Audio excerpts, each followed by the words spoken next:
नाज़रीन आदाब, न्यूज 18 उर्दू में आपका इस्तकबाल है। मैं हूं वैसाल आजम और आप देख रहे हैं न्यूज 18 उर्दू की खास पेशकश दो रुख। इन दिनों यूपीए को लेकर बहुत ज्यादा बातें हो रही हैं। यूपीए चर्चा में है। दरअसल यूपीए एक सियासी जमातों का एक अलायंस है जिसकी चेयरपर्सन सोनिया गांधी है, और यूपीए का मतलब है यूनाइटेड प्रोग्रेसिव अलायंस।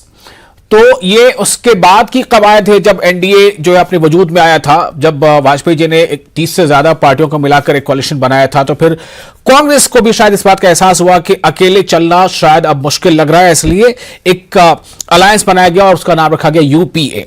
और यूपीए की जो सबसे बड़ी शेयर होल्डर हम कह सकते हैं बिजनेस टर्म में, या सबसे बड़ा हिस्सा जो है वो है कांग्रेस का।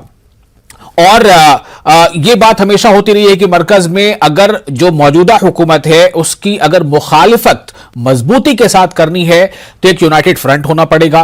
और उसमें ये बातें आती है कि जैसे ही यूनाइटेड किसी फ्रंट की बात होती है तो फिर ये होता है कि कोई तीसरा मोर्चा ही बन जाएगा, कोई चौथा मोर्चा ही बन जाएगा।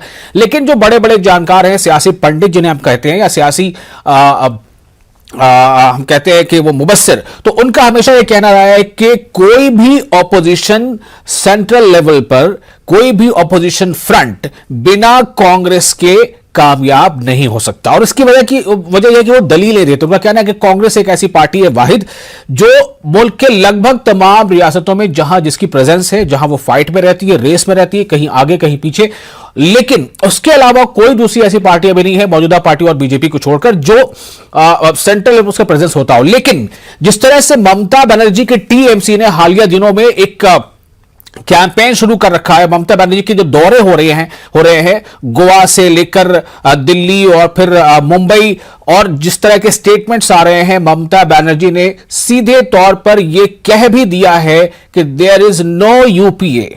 अब यूपीए नहीं है, उसका कोई मतलब नहीं है। तो उसके बाद से एक फायदा शायद कांग्रेस के लिए जरूर हो गया है कि कांग्रेस के तमाम वैसे लीडर भी जिन्हें कभी G23 या G33 या कुछ भी नाम दिया जाता था, वो सब के सब अब कांग्रेस को डिफेंड कर रहे हैं। उनका कहना है कि नहीं, कांग्रेस के बगैर तो यूपीए एक बिना आत्मा के शरीर जैसा है। कोई कह रहा है कि कांग्रेस के बगैर किसी नेशनल फ्रंट का सोचना वो बिल्कुल एक जो है एक ऐसा ख्वाब है जो कभी पूरा ही नहीं होने वाला है। तो लेकिन टीएमसी के जो लोग हैं उनकी भी अपने क्रेडेंशियल्स, उनके दावे हैं, उनकी अपनी प्लानिंग है। तो अब जो है टीएमसी बनाम कांग्रेस जैसी एक सीन बन चुका है, बनता जाने रहा है, बल्कि बन चुका है। लेकिन अब सवाल यह भी है कि क्या यह सब भी एक बड़े प्लॉट का हिस्सा तो नहीं है? क्या रुख है टीएमसी का और क्या रुख है कांग्रेस का? यही जानने के लिए आज हम मौजूद हैं दो रुख में, जिसका हमने नाम रखा है यूपीए के दो रुख। हमारे साथ दो खास मेहमान हैं, अंशु अवस्थी तर्जुमान कांग्रेस और टीएमसी के सीनियर लीडर संजय सरकार। आप दोनों का बहुत बहुत इस्तकबाल है। संजय सरकार, मैं सबसे पहले आपके पास आना चाहूंगा और मैं ये जानना चाहूंगा कि टीएमसी क्या टी और एम हटा के सी पर भरोसा करने लगी है, यानी कांग्रेस पर? बिल्कुल नहीं। हम तो बंगाल में अकेला चुनाव लड़ रहे हैं, और जो जंग लड़ रहे हैं आप देखे हैं, जितना भी मतलब भारतीय जनता पार्टी को खिलाफ लड़ना, हम अकेला लड़ के, मैं अब 292 उस सीट में उस समय चुनाव हुआ था, हम 213 सीट जीते, और 294 सीट में 217 सीट बंगाल में मैं अकेला जीते हैं। और हमें दावा को सब कह सकते हैं, बंगाल में हम 42 लोकसभा सीट है, 42 लोकसभा सीट हम जीत रहे हैं। अब आज के तारीख में लिख कर रख दीजिए, ये जो बात आपको हम बता दे रहे हैं, चाहिए आप मेरे से लिखा कर रख दीजिए। लेकिन एक चीज बता रहे हैं, कांग्रेस इस समय मेन विपक्षी पार्टी है, इसमें कोई दो राय नहीं, ठीक है, कोई दो राय नहीं है। लेकिन कांग्रेस इस 7 साल में है कहां? आप देखिए, कभी मोदी जी को आंख मारना और कभी मोदी जी को सीट के सामने जाकर गले लगाना, ये देशवासी का देखा है। तो कांग्रेस और बीजेपी के अंदर समझौता हुआ, 18-10 मारो 10, मतलब मेरा 10 साल आपके 10 साल, ऐसे समझौता हुआ। ये समझौता के बीच में जो सीनियर कांग्रेस का लीडर लोग हैं, जो आखिरकार कांग्रेस के मतलब जो पार्टी में थे इतना दिन, जो देखा जो ये भारतीय जनता पार्टी को खिलाफ लड़ाई करना नहीं है, ये डरपोक है। ये कभी सीबीआई के, मेरे चुनाव के समय मेरे ये बंगाल में मेरे युवा नेता अभिषेक बनर्जी को घर में रेड किया था। क्या किया था? सोचे ये ममता बनर्जी दम जाएंगे, उसको पार्टी कार्यकर्ता दम जाएंगे, बूथ वर्कर डर जाएंगे। बिल्कुल नहीं है। मैं लेकिन कहना चाहता अधीर हूं, रंजन चौधरी जो बंगाल से ही आते हैं, उन्होंने तो यही बात को सामने रखकर ये बात बयान दिया है कि कांग्रेस के बारे में ममता अब इसलिए ऐसा कह रही है क्योंकि ये एक बड़ा प्लॉट है। प्लॉट ये है कि उनको अपने भतीजे को ईडी और आईटी और तमाम लोगों से बचाना है, तो ये एक डील है। हम स्ट्रीट फाइटर हैं, हम कभी भी ना भारतीय जनता पार्टी और कम्युनिस्ट के साथ कभी भी समझौता नहीं करेंगे और नहीं करना है। अपना हम जंग लड़ के ऊपर तक आए हैं, ठीक है ना। और जहां कांग्रेस के बारे में बोला बंगाल में इसको वजूद है 0/0, देश में भी 0/0, हर स्टेट में जहां है संजय सरकार मेरे इस सवाल का जवाब क्या देंगे? क्या यूपीए एग्जिस्ट करता है या नहीं?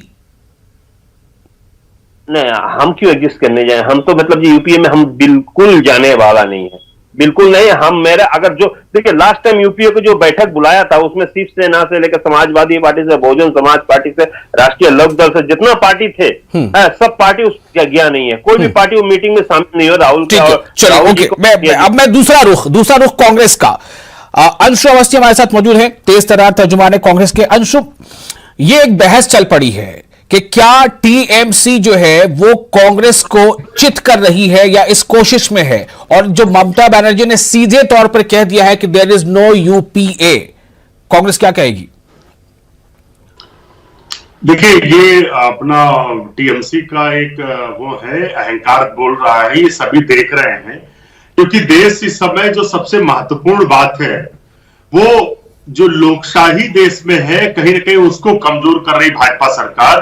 तो ऐसे समय में संकट के दौर से गुजर रहा है। इस समय जरूरत थी कांग्रेस के नेतृत्व में जो सारी क्षेत्रीय दल है वो आगे आते। ठीक है, आपकी क्षेत्रीय स्वार्थ हो सकते हैं, आपकी क्षेत्रीय अस्मिताएं हो सकती है, आपने अलग चुनाव लड़ा, लेकिन राष्ट्रीय स्तर पर इस देश के 130 करोड़ लोग जानते हैं कि कांग्रेस पार्टी के बिना भाजपा को हरा पाना असंभव है। लेकिन ममता बनर्जी का और टीएमसी के नेताओं का जो अहंकार है वो दरअसल जनता की नब्ज को भांप नहीं पा रहे हैं। ये सच है कि बंगाल में हमने चुनाव उतना मजबूती से नहीं लड़ा, कोरोना काल था, हमारे नेता ने उस समय लोगों की जान की परवाह को देखते हुए अपनी रैलियों को स्थगित किया। उस समय जनता ने ममता बनर्जी को जिताया, लेकिन देखिए आप उसमें भी कहीं ना कहीं भाजपा की हार थी और केंद्र स्तर पर भी भाजपा की हार के लिए बिना कांग्रेस के कल्पना ही नहीं की जा सकती। और दरअसल इस समय सिर्फ जीत और हार की बात नहीं है, तो कल्पना तो कांग्रेस ने कभी ये भी नहीं की होगी इतने लंबे समय तक इख्तियार में रहने के बाद कि हम कभी लोकसभा में 40 के आंकड़े में आ जाएंगे। बात समझ रही है, और वो कहीं ना कहीं भारतीय जनता पार्टी को फायदा पहुंचाने के लिए अपनी सिर्फ निजी राजनीतिक स्वार्थ के लिए पूरे देश के 130 करोड़ लोगों की जो इच्छा है उसको कहीं ना कहीं अपमानित कर रही है। आप चिंता मत करिए, मैं आंकड़े दे देता हूं। 2019 का जो लोकसभा चुनाव था उस समय जो वैलिड वोटर इस देश में थे वो 60 करोड़ लोग थे। कांग्रेस पार्टी को 19.67% यानी लगभग 20% वोट मिला, 11 करोड़ कुछ वोट। और ममता बनर्जी जी को कितना वोट मिला? 4%। तो क्या ये 4% वोटों के साथ ये अपने आप को घोषित कर रहे हैं कि हम भाजपा के सामने लड़ पाएंगे? ये सीधी तौर पे ठीक है। संजय सरकार, आपको जवाब देना है। आंकड़े जो है, जाहिर सी बात है, ये आंकड़े जो है ये पास्ट है, लेकिन क्या फ्यूचर भी यही रहेगा? संजय सरकार, उस समय हम एक ही स्टेट पे चुनाव लड़े थे, ठीक है ना। एक ही स्टेट में अगर चुनाव लड़के 4% वोट मिला, सोचिए कांग्रेस से बहुत ज्यादा मिला। एक स्टेट की बात नहीं कर रहा हूं मैं, 2019 में चुनाव लड़ा है। आप प्रतिशत के हिसाब से दिखाएंगे हम कितना प्रदेश में चुनाव लड़ा थे हमने, कितना? अभी तो हर प्रदेश में हम चुनाव लड़ेंगे। और मैं दावा के साथ कह रहा हूं आने वाला पल में दीदी देश के प्रधानमंत्री बन रही है। ये मेरी बात नहीं है, जनता की बात है। हम जब दिल्ली के बाजार मतलब सब्जी मंडी में घुसता है तो दीदी जैसे आदमी देश को सुरक्षा और रक्षा मतलब अखंडता रक्षा कर सकती है और दूसरे कोई नहीं। हम जब ऑटो में चढ़ता है ऑटो वाला भी बोलते हैं दीदी को चाहिए, गरीबी जो स्थिति है देश को, जो बेरोजगारी है, इसके लिए दीदी को चाहिए। हम जब बस में चढ़ता है वहां नौजवान बोलते हैं मेरे नौकरी सेंट्रल गवर्नमेंट में नहीं है, कहीं नहीं है, और सब नौकरी खत्म कर दे रहे, मेरे को नौकरी चाहिए, दीदी चाहिए, ठीक है। और जो महिला रहता है महिला बोलते हैं दीदी को ही चाहिए इस समय देश के लिए। पूरा हम जो है हिंदुस्तान बोलते पूरा देश में दीदी को चाहिए। अभी सिर्फ दीदी और दीदी, इसके अलावा तीसरे कोई मतलब जो दूसरे भाई बहन और कोई भी जो भी है नहीं है। सिर्फ दीदी को ही दिखाई दे रहा है पूरा हिंदुस्तान में। अब कहीं भी जाइए, बॉम्बे में जाइए, ट्रेन में एक ही बात बोलेंगे हम। संजय जी दोनों को सुनना है, आप ही दोनों हैं, आप ही दोनों को बोलना है। यहां पे भी आप शिकस्त मत खाइए, ना जितने आप जो है ज्यादा किसी से आगे निकल जाइए, लेकिन बोलिए दोनों प्लीज। हाँ अंशुल बोलिए। देखिए, सभी राजनीतिक दल लोकसभा चुनाव के समय अपने अपने राज्यों में चुनाव लड़ते हैं और दूसरे राज्य में भी चुनाव लड़ते हैं। लड़े, ठीक है, लोकतंत्र में, भारत के संविधान में उनको आजादी है, लेकिन वो देखना पड़ेगा कि कहीं न कहीं वो अपने राजनीतिक स्वार्थ के चलते देश का नुकसान करने की कोशिश कर रहे हैं। लेकिन हमें इससे कोई फर्क नहीं पड़ता, ये खूब लड़ लें। याद रखिए, ये वही ममता बनर्जी जी हैं जिनको कांग्रेस की यूपीए सरकार ने ही राइटर्स बिल्डिंग में मुख्यमंत्री बनाकर पहुंचाया था, इनको ताकत दी थी। तो अगर ये तो वो लोग हैं जो छुरा घोपने वाला गैंग है, घोपने दीजिए, कोई फर्क नहीं पड़ता। उत्तर प्रदेश संजय सरकार बहुत बड़ी बात कह दी अंजू अवस्थी ने, कह रही है कि कांग्रेस पार्टी, श्री राहुल गांधी जी अकेले ऐसे नेता हैं जो लगातार जनता के मुद्दों पर आवाज उठा रहे हैं। और जो गरीबों की बात कर रहे थे अभी अब सरकार जी, अडानी से मिलकर उन्होंने नीति तय कर दी है। प्रधानमंत्री और अडानी एक ही मतलब है। मुझे आप बताइए ना कि अडानी से ममता बनर्जी की मुलाकात क्यों हुई? अडानी से मिलकर वो क्या बंगाल को दे पाएंगे? अडानी जिसको मोदी ने देश के एयरपोर्ट बेच दिए, पोर्ट बेच दिए, सब कुछ बेच दिया, ममता बनर्जी जी क्या बेचने वाली हैं अडानी को? पहले इसका जवाब दीजिए। आपके पास कहीं पे पूरे देश में संगठन नहीं है जी, ना तो आपके पास। संजय सरकार आपको थोड़ा इसका जवाब देना है कि कांग्रेस ने कभी मदद की थी और ममता बनर्जी को वजीर आला ने चीफ मिनिस्टर बनाया था, ये अंजू अवस्थी कह रहे हैं। संजय सरकार, तो सवाल इस बात को लेकर है कि क्या आप क्या टीएमसी की ये प्लानिंग है कि अकेले वो अपने दम पर आप लड़ेंगे लोकसभा और दीदी को वजीर आजम बनाएंगे? आपको किसी के साथ की दरकार नहीं है? अंजू अवस्थी जब बोल रहे थे ना, अच्छा 2016 में हम 294 सीट में हमने लड़ाई किए थे, हम ये 2016 में, ठीक है, हमने 211 अकेला लड़के जीते थे हम कांग्रेस की जरूरत पर। कांग्रेस मेरे बावजूद 40 सीट मिला था उस समय बंगाल चुनाव में लड़ाई करते हुए। अभी देखिए 2021 में हम चुनाव लड़े, हम अकेला लड़े, कांग्रेस 0/0 हो गया, कोई सीट नहीं है बंगाल में, कोई सीट, हम तो अकेला लड़ा है। 292 सीट में 213 था, अभी 294 एक सुब्रत मुखर्जी इंतकाल कर गया है, इसके लिए 293 सीट में 216 सीट। लेकिन कांग्रेस संजय सरकार, सवाल ये कि सिर्फ आप बंगाल से प्रधानमंत्री नहीं बना सकते ना, कि आप बंगाल जीत गया तो क्या आपके पार्टी का लीडर या कोई भी जो वो प्रधानमंत्री बन जाएगा? नहीं, ये बोल रहा राइटर्स में मेरे को बैठा, कितना बेवकूफी के बाद बोल रहा, यहाँ बंगाल में ये 0 हो गया। आने वाला पल में देश में, अगर आने वाला पल में लोकसभा में 10 सीट कांग्रेस को मिल गया तो बहुत बड़ा बात होता है। और पूरा देश में हम लोग का संगठन जिस तरह से बढ़ रहा है, हम झारखंड में हम खुद देखते हैं, मैं आपको बता रहा है, हम अकेला लड़के 8 से 9 सीट हम अकेला लड़ लेंगे, टीएमसी अकेला लड़ लेंगे झारखंड से 14 सीट में। उत्तर प्रदेश में हम बहुत अच्छी तरह से रिजल्ट करने जा रहे हैं, आपको संजय सरकार, मेरा एक सवाल है यहां पर, एक सवाल मेरा ये है कि ममता बनर्जी ने मुंबई में कहा कि there is no UPA, UPA अब नहीं है, खत्म हो गया। तो क्या यूपीए नहीं है? उनका कहने का मतलब यह था कि यूपीए में टीएमसी नहीं है, या फिर यह कि टीएमसी ही यूपीए है और वही कांग्रेस को अब लीड करेगी, बल्कि यूपीए में अब कांग्रेस नहीं है? क्या मतलब था, बताइए जरा। हाँ, मैं आपके पास आ रहा हूं, एक सेकंड। हाँ संजय सरकार बोलिए।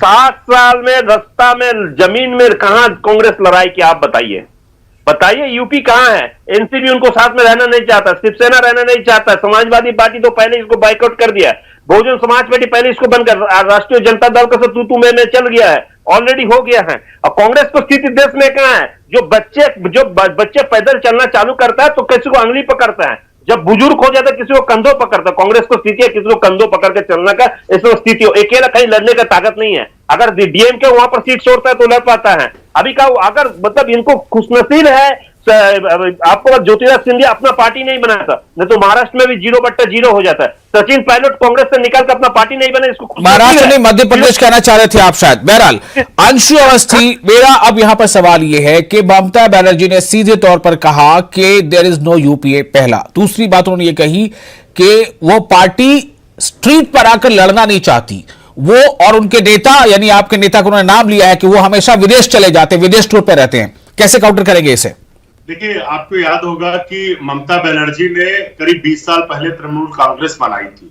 उस समय उन्होंने प्रेस कॉन्फ्रेंस की थी और उन्होंने कहा था Sonia is the big zero, आप याद करिए। और उसी के बाद 2004 में भाजपा और तृणमूल के गठबंधन ने बंगाल में एक लोकसभा सीट जीती, सिर्फ एक, 40 में एक।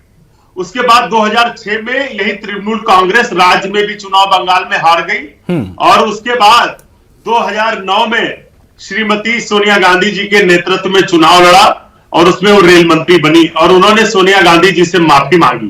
तो मैं तो तृणमूल कांग्रेस के लोगों को ये कह रहा हूं कि आप ध्यान रखिए जो भी आप शब्द बोल रहे हैं, क्योंकि जो शब्द होते हैं उनकी जो चुभन होती है वो बहुत बड़ी होती है। कि ऐसा ना हो कि आपको फिर से माफी मांगनी पड़े, जिस तरीके से ममता बनर्जी ने 2009 में माफी मांगी थी सोनिया गांधी जी से। ये बार बार जो सत्ता का अहंकार है ये उचित नहीं है। आप इस तरीके का जो गृह हथकंडा अपनाना चाहते हैं अपनाएं। भारतीय जनता पार्टी को जो फायदा पहुंचाना चाह रहे पहुंचाए। देश की जनता ने कांग्रेस के नेतृत्व में भाजपा को हराने का मन बना लिया है। तृणमूल कांग्रेस को तय करना है कि वो क्या चाहते हैं। लेकिन तृणमूल कांग्रेस के नेता यह सवाल उठा रहे हैं कि कांग्रेस जो है वो लड़ना नहीं चाहती, वो सड़क पर आकर लड़ना नहीं चाहती और कांग्रेस के जो लीडर है वो विदेश चले जाते हैं खास मौकों पर। बिल्कुल सीधी सी बात है। इस देश में दो ही राष्ट्रीय पार्टियां हैं, कांग्रेस पार्टी और भारतीय जनता पार्टी।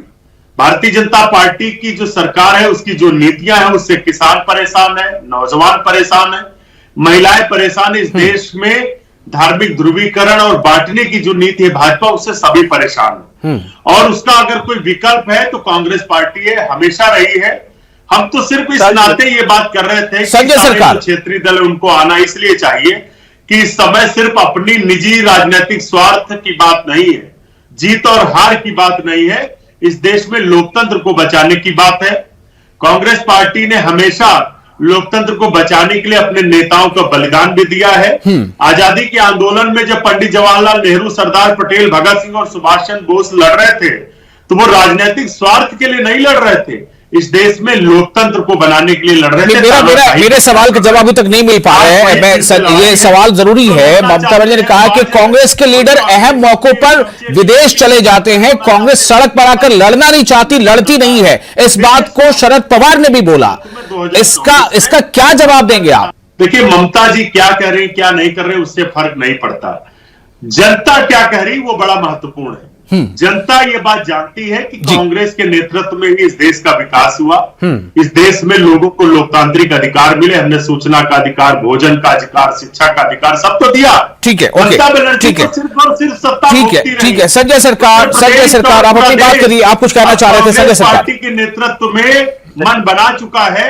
ममता बनर्जी भाजपा को फायदा पहुंचाना चाहती, उससे ज्यादा वो क्या पाएंगे दूसरे राज्यों में? बंगाल के अलावा तो उनका कोई जनाधार भी नहीं, उनको तो लोग जानते भी नहीं। हाँ, ये अलग बात है कि इस बार वो चुनाव जीत गए तो वो समझ नहीं पा रहे। मैं तो अनुरोध करूंगा तृणमूल कांग्रेस से, ममता बनर्जी जी से कि वो अपना ये जो दिमागी फितूर है उसको उतारे और जमीन पर चले, हवा में ना उड़े। संजय सरकार। अंशु जी, मैं बोल रहा हूं, मेरे दोस्त जो फाजिल दोस्त है इसको मालूम नहीं है, कमलनाथ को सबसे ज्यादा दोस्ती था गौतम अदानी जी को। इनको अंशु जी को मालूम नहीं है। सबसे अच्छा दोस्त अगर किसी गौतम अदानी का है तो वो है कमलनाथ जी को। देखिए, व्यापारी तो व्यापारी होता है, पानी जहां बहता है वहीं बह के जाते हैं। ठीक है, व्यापारी का कोई जात धर्म मजहब नहीं होता है, इसमें कोई ये नहीं है। अगर हम इंडस्ट्रीज करने के लिए अगर उनको यूपीए है या नहीं है, क्या ममता नया कोई अलायंस बनाएंगी? संजय सरकार। हर विपक्ष को लेके हम लोग एक मजबूत फेडरल फ्रंट बनाने जा रहे हैं, जिसमें शरद जी रहेंगे, दीदी रहेंगे, उन लोगों को नेतृत्व में देश में भारतीय जनता पार्टी को खिलाफ हम लोग एक मजबूत लड़ाई तैयार कर रहे हैं। क्योंकि हाथ में ज्यादा वक्त नहीं है, सिर्फ 2.5 साल रह गया है। ये 2.5 साल में भारतीय जनता पार्टी को अगर उखाड़ कर फेंकना है तो ये नेतृत्व कांग्रेस कह रही है, कांग्रेस के तर्जुमान कह रहे हैं कि बीजेपी के साथ ममता बनर्जी ने डील कर लिया है। वो डील तो देखिए 10 साल का डील तो देखिए आंख मार के डील कर लिया था राहुल जी, और उसके बाद सदन में उसको जोर जबरदस्ती गला मिलाने के लिए चला गया। कौन डील किया तो पूरा देश देख लिया था। वो तो डील कर लिया, भाई हमको ईडी सीबीआई मत देखो, आप 10 साल रह जाओ, 10 साल बाद अगर मौका मिले तो मेरे को मौका दो, हम भी प्रधानमंत्री होने चाहते हैं। राहुल जी ऐसा करके उसके बाद समझौता करने के लिए गया। हम लोग समझौता का राजनीति नहीं किया। दीदी के ऊपर कितना बार जानलेवा हमला हुआ, मेरे शरीर में जितना ये है ना कम्युनिस्ट को सब लड़ते हुए, शायद अंशु जी को शरीर में उतना लड़ाई का ये नहीं है जितना मेरे शरीर में अटैक हुआ था। उतना अटैक इनको शरीर में नहीं हुआ जो कम्युनिस्ट के खिलाफ हम लोग लड़ाई करके किए हैं। इनको जानकारी रहनी चाहिए, हम लोग स्ट्रीट फाइटर है, हम लोग समझौता नहीं करते। कहीं समझौता हम लोग का राजनीतिक नहीं है। हम भारतीय जनता पार्टी को उखाड़ के फेंकना है कि हिंदुस्तान से उखाड़ के फेंकना, आरएसएस मुक्त इंडिया हिंदुस्तान करना है तो करना है। हम गैस डीजल और पेट्रोल को जो भाव बढ़े हैं उसको खिलाफ मेरा लड़ाई जारी रहेंगे। किसान के पक्ष में मेरा लड़ाई जारी रहेगा, नौजवान का पक्ष में लड़ाएंगे। हिंदुस्तान के जितना भी संस्था वो बेच रहे, सरकारी संस्था बेच रहे, उसको खिलाफ मेरा लड़ाई रहेंगे। हम हर वक्त लड़ते हैं और पार्लियामेंट में भी आज हम लड़ते हैं। मेरे सौगतो राय लड़ता है, वहां पर सबसे ज्यादा बोलते हैं भारतीय जनता पार्टी को खिलाफ। कांग्रेस कहां पार्लियामेंट में कुछ बोलता है? मेरा महुआ मित्र जी ज्यादा बोलते हैं। मेरा अंशु अवस्थी, अब आप लोग प्रोग्राम के एंड की तरफ जा रहे हैं, बोलिए क्या यूपीए को वाकई खतरा है? अंशु अवस्थी, सीधा सवाल मेरा ये है, क्या यूपीए को वाकई खतरा है? देखिए, यूपीए को कोई खतरा नहीं है। 2019 का जो चुनाव परिणाम है उसको आप उठाकर देख लीजिए कि पूरे देश में 200 से ज्यादा ऐसी लोकसभा सीटें हैं जहां पर कांग्रेस पार्टी रनर रही थी। तो ऐसी जगहों पर ये इस तरीके के छुरा घोप गैंग हैं, उसमें ममता जी भी शामिल हो गई है। जैसे कहीं पर मायावती है, कहीं पर जगन मोहन रेड्डी, कहीं पर दुष्यंत चौटाला है। तो इस तरीके के छुरा घोप गैंग हैं जो सिर्फ और सिर्फ बीजेपी को फायदा पहुंचाते हैं, लेकिन उससे कुछ भी हासिल होने वाला नहीं है। जनता ने जो मन बनाकर रखा है उसी तरीके से पूरे देश में भाजपा को हराने की तैयारी कांग्रेस पार्टी यूपीए की है। ममता बनर्जी जी, दुष्यंत चौटाला, मायावती, ये सारे लोग हैं जो कहीं ना कहीं बीजेपी को फायदा पहुंचाना चाहते हैं, लेकिन देश की जनता इनको ये मौका देगी नहीं। ठीक है संजय सरकार, क्या यूपीए अब नहीं है ममता बनर्जी के कहने के मुताबिक? तो क्या ममता बनर्जी कोई नया अलायंस बनाएंगी और उसमें कांग्रेस रहेगी या नहीं रहेगी? देखिए, हम फेडरल फ्रंट बना रहे हैं। कांग्रेस के देखिए अभी कोई संगठन का मजबूती नहीं, कहीं नहीं है, रोज ही उनको दल तोड़ रहा है। तो कभी भारतीय जनता पार्टी, कोई दूसरा पार्टी, कभी ज्योतिरादित्य सिंधिया भंग, कभी सचिन पायलट तो निकल जाते हैं। इस समय कांग्रेस को कोई भी ताकत नहीं है। सचिन पायलट नहीं निकले भाई, सचिन पायलट पार्टी में है जी, है ना? कभी भी निकाल सकते हैं, आपको मैं बता रहे हैं, कभी भी निकाल जा सकता है, पूरा मौका है। मैं आपको बता रहा, बहुत जल्दी निकाल के जा रहा है ये 2022 को चुनाव। आपने तो पिछली बार मुझसे कहा था कि वो एक और गांधी जो है यूपी वाले, वो भी आपके साथ आ जाएंगे, कहां है अभी तक? बहुत जल्दी मिलने आ रहे हैं भाई, उनसे बात हो गया है, बहुत जल्दी होती है। कब तक आ रहे हैं वो? बहुत जल्दी ज्वाइन कर रहा है। आप देखिए, आप धीरज रखिए, आपको मैं बता रहा हूं। इसी साल या अगले साल?